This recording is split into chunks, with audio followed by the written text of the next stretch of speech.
It's on. It's on. It's freaking on, man. Is it on? Is it started? Yeah, it started. All right. It's been started. It's been started. Let's start it then.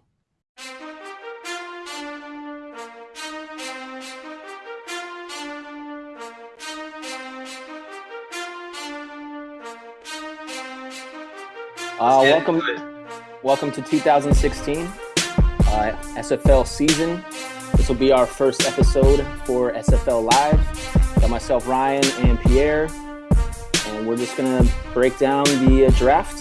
We got a nice draft at Top Golf, and want to thank Billy and Jamil for setting it up, and we all had a good time. It was awesome, so we appreciate that. Thank you guys. Thanks for setting that up, guys. That was awesome. And so we'll break down the draft, we'll see how it went, and then we'll also talk about the week one matchups. And we'll get right into it. The first pick, last year's trophy, the current placeholder for trophy, Steve Butt-to-Butt Munoz with Antonio Brown. No surprises. Allen Robinson, Devontae Freeman, Eric Decker, Julian Edelman, Carson Palmer, Frank Gore, Kobe Fleener, Derrick Henry, Spencer Ware, Vincent Jackson, Christine Michael, Arizona Cardinals, Stephen Hauschka, Dion Lewis, and Laquan Treadwell. No surprises there with Antonio Brown. That's an easy pick. Anyone could have picked that one. It's a good way to start your lineup.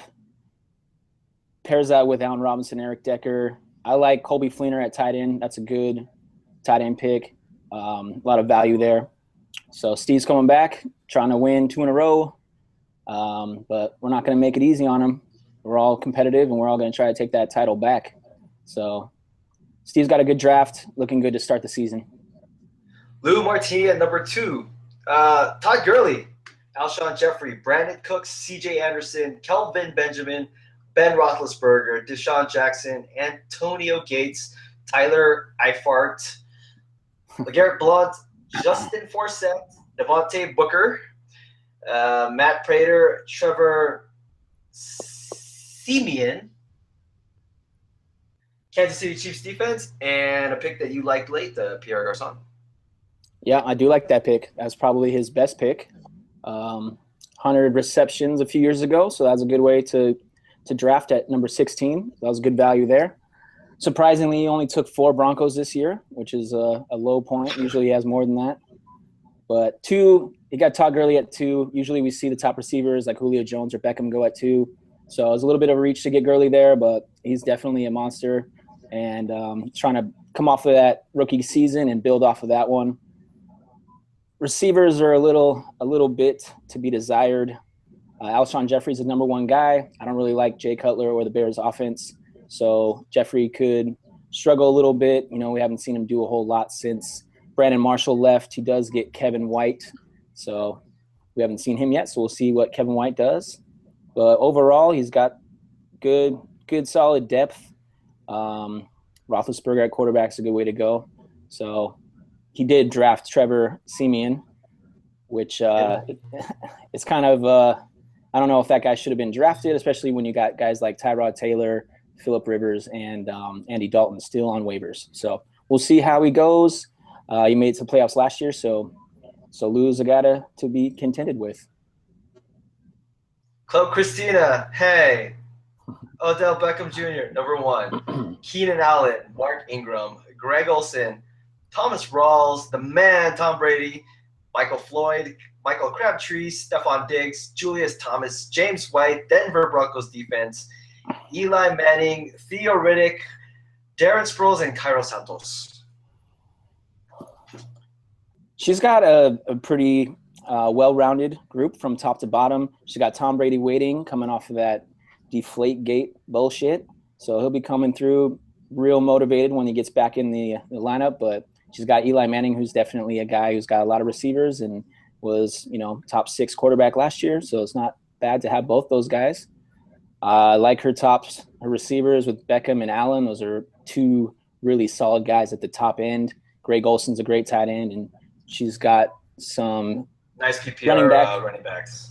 Yeah, she's got Yeah. some nice PPR running backs. So even on her bench, she's got Sproles and Riddick, who both can catch 80 balls. So we'll see what she does. We'll see how she decides to use her running back core. Number 4, the legend himself, Tony B. Julio Jones, Jamal Charles, Amari Cooper, LaShawn McCoy, Golden Tate, Drew Brees, Jeremy Hill, Arian Foster, Gary Barnage, Willie Snead, Martellus Bennett, Rashad Jennings, Kamar Aiken, Mohamed Sanu, the Vikings, and Chris Boswell of Pittsburgh. What do you like? I definitely like Julio Jones. He's my favorite receiver. If I had number 1 pick, I would have picked Julio Jones out the gate.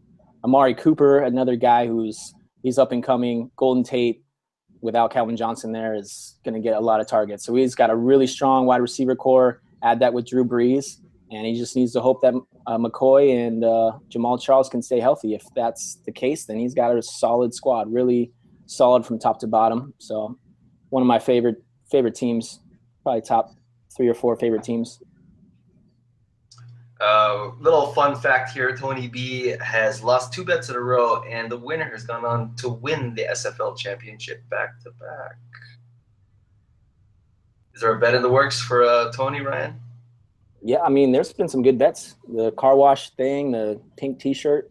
So hopefully we see something coming up this year. Add some little more excitement to the league. More nudity? I don't want to see any nudity. I don't want to see any thongs or anything like that. Gross. We're good. All right, so the next team is me. MVP, DeAndre Hopkins, Jordy Nelson, Demaryius Thomas, the Murray brothers, Latavius and DeMarco, Giovanni Bernard, Marcus Wheaton, Chris Ivory, Steve Smith, Travis Benjamin, Alfred Morris, no longer on the team, is on waivers currently. Green Bay defense, and Graham Gunnell. Very, very solid squad from top to bottom. We'll see what the Murray brothers can do. We'll see how DeMarco does in Tennessee. I know they're going to be running the ball a lot because they don't really have any receivers. They do have Delaney Walker, so they'll be throwing it to him a lot. He's a top 3 tight end like that. And Pierre, I would say, has the best receivers as far as starting with Hopkins, Nelson, and Thomas, all top 5 receiver potential, and pair that with Russell Wilson, who's a top 3 or 5 quarterback. The squad's looking really strong. So nice draft, and we'll see how they do. Up next, Jay, AJ Green, Ezekiel Elliott, Doug Martin, Sammy Watkins, Cam Newton, Carlos Hyde, Dante Moncrief, Jordan Matthews, Danny Woodhead, John Brown, Jason Witten, Seahawks defense, Charles Sims, Michael Thomas, Jameis Winston, and Roberto Aguayo. Who is that? Who is that guy? Nice. I don't know. He's got a cool name. How do you even pronounce that last name? Guy was playing MLS soccer last year, I think. But overall, people have liked his draft. People were coming up to us at Topgolf, and we're asking who they thought was the best draft, and they're all saying Jay. So they loved it. They loved it on paper. I mean, it looks good. We'll see. You got Elliott in the second round, which he was going in the first. We'll see how he does. We don't know what the Cowboys are going to try to do with him, if they're going to try to save him for a while or if they're going to be spreading the ball around. Doug Martin coming off a big year last year. We'll see how he comes from there. I feel like he might have a little bit of a drop-off, so his running backs are kind of like up in the air, I think. But A.J. Green's definitely a bona fide number 1 receiver, could be a top 5 guy. We'll see a lot of upside with Watkins and Moncrief. And then he's also got one of the steals of the draft, Danny Woodhead, 80 receptions last year, top 3 PPR running back, and he got him real late in the draft. And then he's also got Cam Newton, who's a big-time number 1, number 2 quarterback. So real good draft. We'll see how his team ends up doing. Jamil at number 7, always in the hunt. He's got Adrian Peterson, Mike Evans, Eddie Lacy, Aaron Rodgers, Tyler Lockett, Matt Forte, Sterling Shepard, Kevin White, Duke Johnson, Jay Ajayi, Josh Doxson, Ladarius Green, Terrence Williams, Texans defense, Jerick McKinnon, and Blair Walsh. You got the bad man, Aaron Rodgers, possible number one quarterback. You can't be sad having him up there. Mike Evans is a good way to start your receiving core. And he's got a lot of, young guys coming through. He drafted 2 rookies, and he's got Kevin White, who's basically a rookie because it's his first year playing. So we don't know what they're going to do, but he's got upside. If one of those guys breaks out, then he's going to be looking good. Running backs, he's got 2 3 down running backs in Adrian Peterson and Eddie Lacy. So strong team, and he'll definitely be in the hunt, I believe. It's the Shave at number 8, kicking it off with the Gronk, Rob Gronkowski, Lamar Miller, T.Y. Hilton, Jeremy Maclin, Ryan Matthews, Jonathan Stewart, Alan Hearns, Matt Jones, Amir Abdullah, Devin Funchess, Matthew Stafford, Chris Hogan, Blake Bortles, Justin Tucker, and the New York Jets. The guy that jumps out at me is Lamar Miller, going to a new team. He could be the second coming of Arian Foster if they use him correctly. The Dolphins, for some reason, weren't giving him a whole lot of touches, even though he was producing a lot. So if he gets 300-plus touches, he could be a top 3 to 5 fantasy running back. So he's got to be excited about that one. The receivers, a little worried about his receiving core. Hilton, some people are thinking that Moncrief might take over the top spot there. Maclin, who knows what he's going to do with Alex Smith, and then Larry Fitzgerald's getting up there, but he seems like he produces every year. But it's number 1 tight end for the most part with Gronkowski. So we'll see how his receivers go. He might need it to trade for a receiver. Alan Hearns, a dynamic duo last season with Allen Robinson. Can he do it again this season with a more balanced attack and a better defense? That's possible. He's got some upside with Hearns and Funchess, so he's got some depth. Moving on to Care Bears, the 2013 champion. Turned a lot of heads with the Brandon Marshall pick in the first round. However, Brandon Marshall, a top 3 receiver last season in the league. Number 2, David Johnson, a great value there, second round. Randall Cobb, Jeremy Langford, Travis Kelce, Andrew Luck, Marvin Jones, Devontae Parker, DJ Yeldon, Tavon Austin, Torrey Smith, Isaiah Crowell, Carolina Panthers, Stephen Gostkowski, James Starks, and Dwayne Allen. I got to say, not as handsome a team that Kerry usually drafts this season. Yep. Andrew Luck is probably one of the ugliest guys in the league. Hopefully his beard's not like, he looked like an Amish dude. Like, it was weird, but yeah. I was surprised not to see like Eric Decker and Sanchez and yeah, some handsome white dudes on there. Yeah, some handsome white guys, some handsome sweaty white guys. Yep, but she got Jeremy Langford instead, which I don't know. That's kind of an ugly pick, I think. I don't know. The Bears offense really is – I'm not happy with them at all. I would stay away from the Bears offense together. But David Johnson, definitely number one. Money pick there. A number 1 running back. She got him in the second round. A lot of mock drafts, he was going first round. So that's a good value pick. Brandon Marshall, number 9 overall. I guess I was kind of shocked when I first saw that pick because I haven't seen him go that early, but he did score 14 touchdowns last year. He's got Eric Decker on the other side who takes away coverage. So, not a bad guy to have at number 1. Randall Cobb's a good number 2 receiver. And Travis Kelce, if he scores some more touchdowns, he could be a dynamite tight end. So, good team overall. The classic man himself, Ryan Connolly here. I know you don't like to play your own flute, so I'm going to go run it off. There we go. Yeah. Des Bryant, Le'Veon Bell, Jarvis Landry, just insane money in this PPR league, especially with the return yards. He's always projected high. Jordan Reed, who won those we shall not speak of some championships. Doug Baldwin on fire last season to close the season. Going to come back hot, I hope. I do have Russell Wilson, so I have a little bit of stock in Baldwin. Melvin Gordon, looking good in camp. All reports say that he's on the upswing, so can improve upon his somewhat, I don't know, would they call it a disastrous rookie season? It was pretty bad. It was pretty, yeah, it was ugly. So was the Chargers in general. Yeah, they sucked. It was a disaster. Manny Sanders, Josh Gordon, will he come back? Needs to take some dare classes. Get off the weed. Get off the ganj. Get off the weed. Derek Carr. I like Derek Carr a lot. I'm going to go ahead and throw that out there. He's on a team on the rise. Good O-line. Soft schedule against the NFC South to start the season. He plays the Chargers twice. So that Corey Coleman, Tevin Coleman, Kirk Cousins, Mac Brown, Buffalo Bills, and Dan Bailey.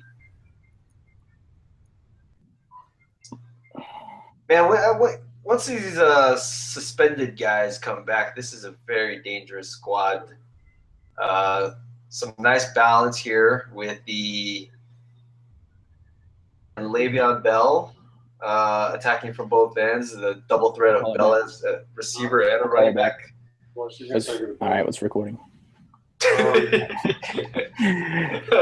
We'll just edit. We'll edit this part out. Don't worry about this. We'll edit it out. Special guest, Ryan's dad. Ryan's dad. But man, I mean, you're always in the championship hunt. I like to look at you as us, like the Celtics and the Lakers, back in the heyday football. So always dangerous what you do in the waiver wire, as we like to call waiver wire Ryan.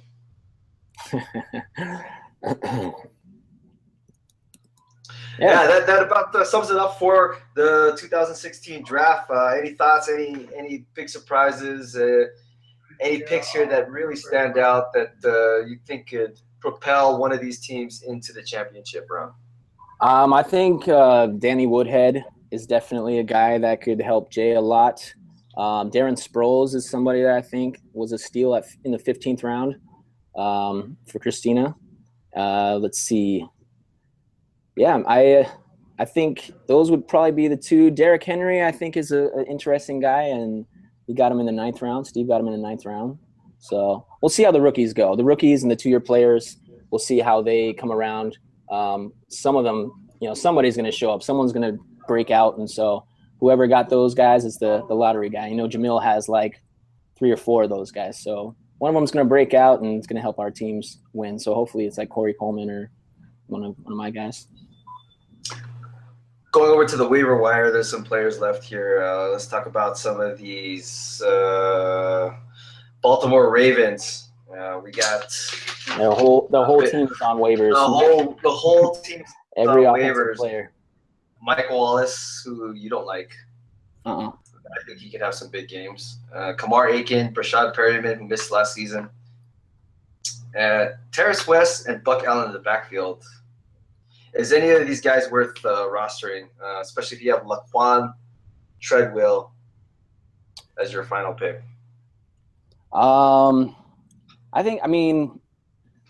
keep hearing about Kenneth Dixon. I feel like people have been saying when he comes back from injury, Kenneth Dixon is going to be the guy behind Justin Forsett. Justin Forsett's old.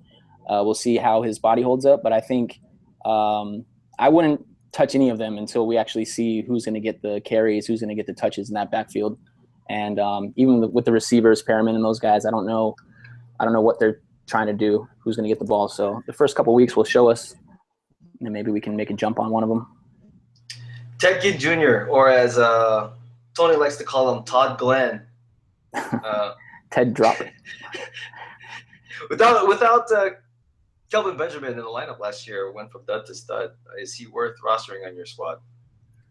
I would say no. With Benjamin coming back, and he kind of reminds me of like a Deshaun Jackson, where he'll have 3 catches. Every now and then he'll have a big game, but consistency wise, he's not worth starting every single week. And I wouldn't even use a roster spot on him at this point, unless one of those guys. Because Funches, people are talking about Funches, but if one of those guys get hurt, but otherwise, I think Ginn should stay where he's at right now. In Dallas, the Dax are out for Prescott. Is he going to be a rookie phenomenon, or does he fall victim to the inexperience and thrust into the pressure of carrying America's team? You know, it's going to be interesting because he looks the part.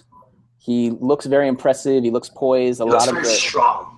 He looks very strong. He's kind of like, I don't know, I wouldn't say a Cam Newton, but maybe a mix between Cam Newton and Tyrod Taylor because he's got some elusiveness to him. But we'll see how he does against full, first string defenses and not the preseason. But he has Des Bryant. I think they're going to rely a lot on the run, so I don't think he's going to put up a lot of numbers because I think they're going to run more. So he'll get a few touchdowns here and there, but I don't think he's going to attempt a lot of passes. Maybe, less than 20 attempts per game. Dalton and Mariota, undrafted. Dalton with a career year last season with the Bengals. Why are people still selling him short? Is it the absence of his 2 and 3 receiver as long as the injury to Tyler Eifert, or do people just really have a prejudice towards redheads? I think it's the red hair. I really do. Me too. It's definitely the red hair. It's kind of shocking. Now he's he's in Cincinnati, kind of a small market. If he played anywhere else in a big market team, because he throws for 4,000 yards and he can get 30 touchdowns.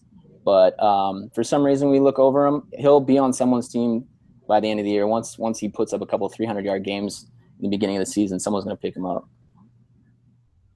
Mariota having that dual power running back threat, is that going to open it up for him a little bit in the running game? I don't know. I don't think so. I feel weird about their receiving core. I don't know who the receivers are. They traded Green Beckham. They cut Justin Hunter. Delaney Walker is a guy that is going to do well, but other than that, who else is he going to throw it to? He's just going to run the ball bunch. He's going to run it and run it. Yeah, it'll be down 20 points still running, but I hope so because I am a DeMarco Murray owner, so hopefully they come through with some points. Week 1. Care Bears versus Winston's Winners. Jay versus Kerry. Taking a look at the projections here. What do we got? Okay. Well, they both got their lineups in. Kerry's looking at 144. Jay's at 136. I don't know. It's gonna be a close matchup. It looks like within 5 to 6 points. But I think it's gonna be quarterback play here. Andrew Luck could have a good game against Detroit. We'll see how Winston comes back from that big season. But it's definitely gonna be to the wire. I feel like it's gonna be close. South Beach Jay has been talking up Winston ever since he's been drafted. Does he deliver, or is he above average to medium quarterback, in your opinion?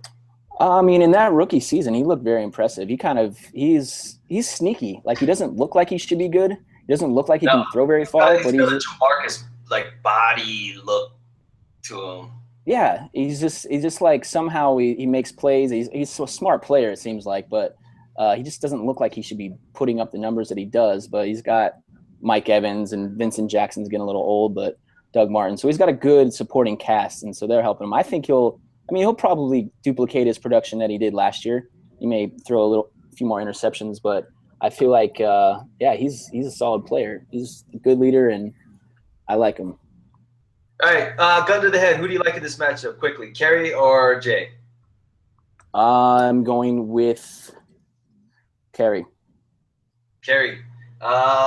I'm going to have to agree with the matchups. Andrew Luck versus Detroit. I love that. He's going to score a lot of points, and I think he's going to want to make an impression after a lackluster 2015.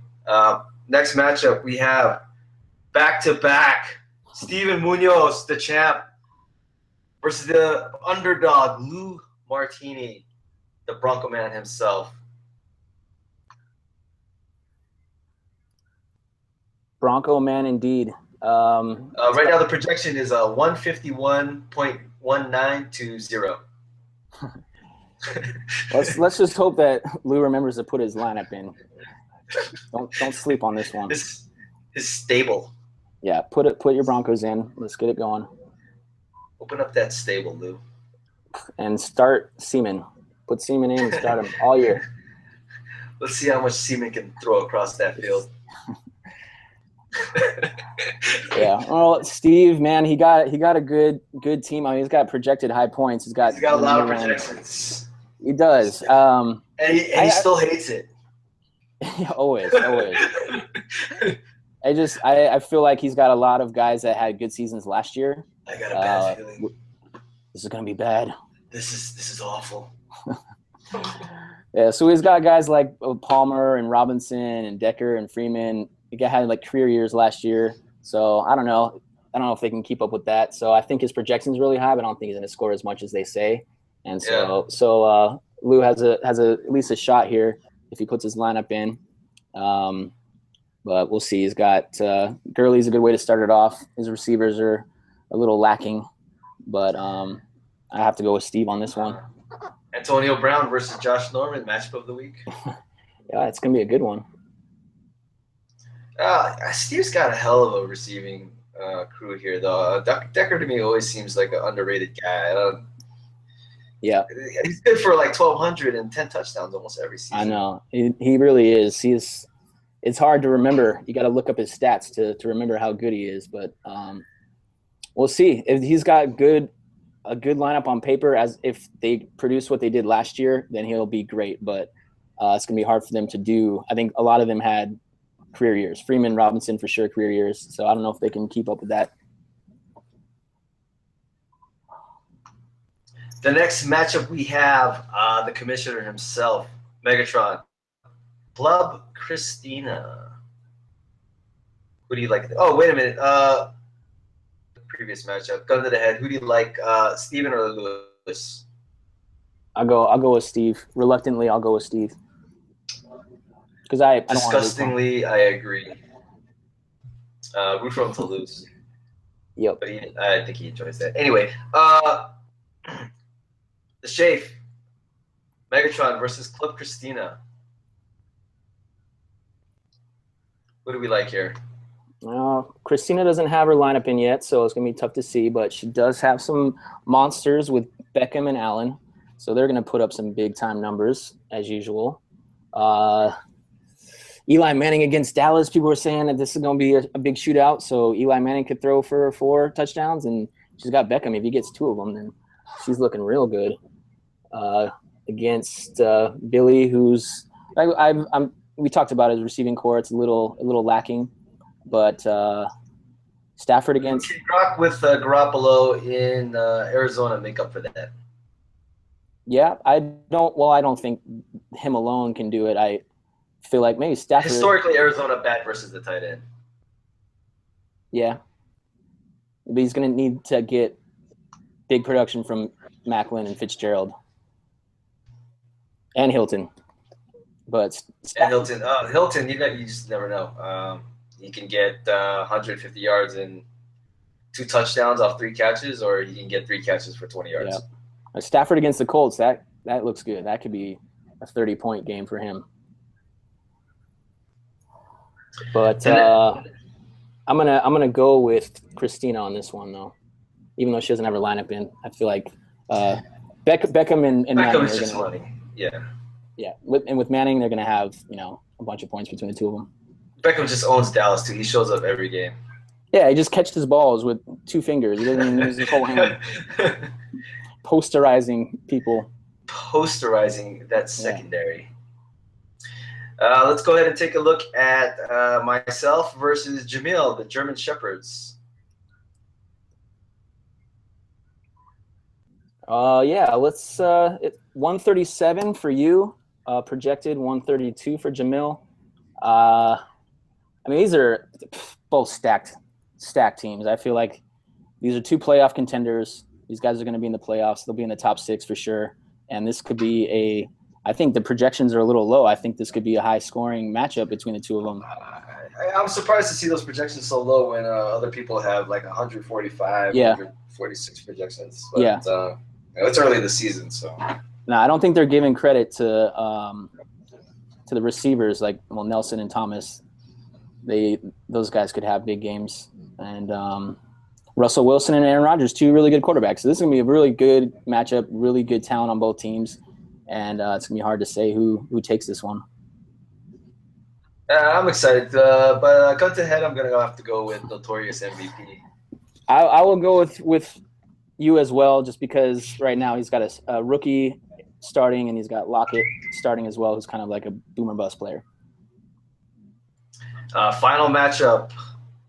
Yourself, Fleety Magic versus Tony Hit Me Up. Projections 140 for Hit Me Up, 143 for Fleety Magic. Yeah, so I mean, I like Tony's team for sure with the receivers. He's got awesome receivers. Julio Jones, my favorite player.